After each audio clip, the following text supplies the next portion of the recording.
everyone. My name is Luis Carlos Nájera, and I'm here to explain to you about all the kind of variables here in Python.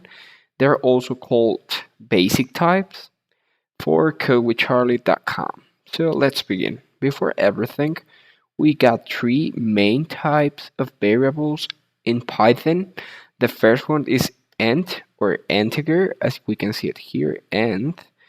The special part about the int is that it only stores values that doesn't have any decimal point, like 1 or 2 or 3 or 99999, without any decimal points, right? The second one is the float. Here we get the float. As you can see it here, the float allows any number, but also with a decimal point, like 99999.9, yeah? Okay. And then we got the char. Well, sorry, the string. In this case, the string is a string of characters, letters, like all this green we see here, those are strings. And we're gonna learn the difference of each of them. First, we're gonna analyze this program.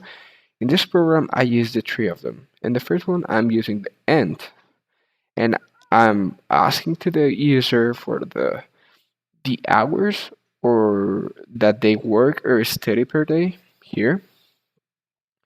Then the days they work per week. There is no days, no half days.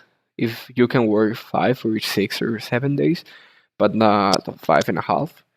And here we have hours. I assume it's a complete hour and a half hours. So let's begin. Let's analyze this.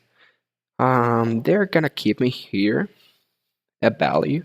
It's gonna be an integer. I need to put this here to make a conversion because all the data I got from endpad comes as char as a string. Sorry. So here I ask for hours and days, right? Yeah.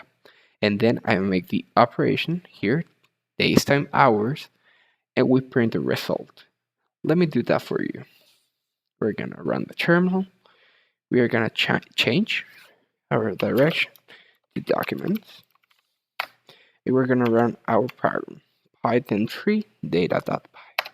Here, we're gonna begin with this. In my country, the regular time to work per day is 8 hours, 5 times per week.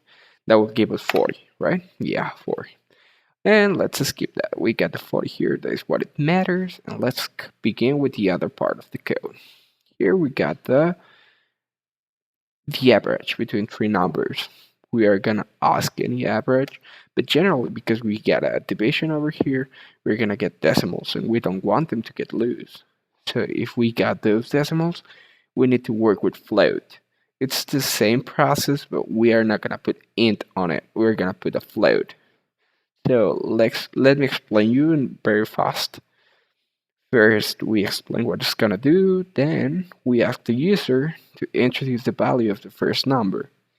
Then they introduce the value of the second and the third. Then we make the operation n1 plus n2 plus n3 over 3. It's equal to result. Here we got my variables defined. Let's go to a terminal and run it. The value of the first number will be 8, 6, and 4. In this case, we got 6.0. As you see here, the difference between this and this is that we don't have the decimal point here, and we have here. So if I get any decimal result, they're gonna show it to me. And then the string, we're gonna work with the string. In this case, this program will say hello to you. Input your name. Name is gonna be equal to input. We don't need to make any conversion that I explained early, because every input gets as a string. So let's begin with that. What's your name? In this case, my name is Luis Carlos, right? And it will show me this message over here. Hello, Luis Carlos. Subscribe to codewithcharlie.com. So that's the string, and that is what it's used for. Let me make you a big fast example about the second exercise. How many words? 5? Yeah, 4. Yeah, it doesn't matter. That doesn't matter. Here, we're gonna get for 2. over 3 over 7. Oh, sorry, I'm bad at math. One more time. Yeah, it doesn't matter. With numbers. Study per day, 5, 6, yeah, it doesn't matter. Your number, 1, 1, and 2. Yeah, we got it here. 1.32333 to 9 significant figures. That's the result. As you can see here, that's what the float is used for. I hope you like and understand the video. If you get any doubt, let me know. Thanks.